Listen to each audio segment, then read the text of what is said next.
আসসালামু আলাইকুম। আপনাদের সবাইকে হাফ মিনিট রেসিপির পক্ষ থেকে শুভেচ্ছা অভিনন্দন। আমি আম্মুর বাগান থেকে চমৎকার শাক তুলছি।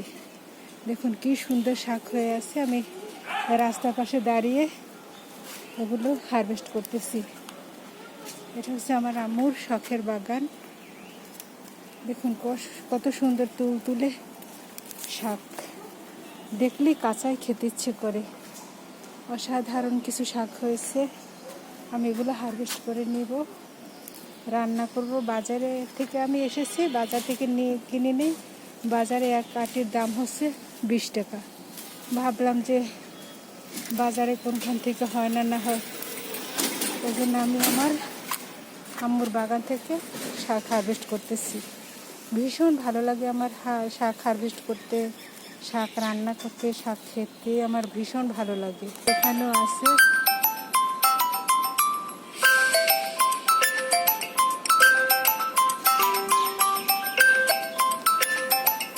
এখান থেকে আমি হারভেস্ট করতেছি।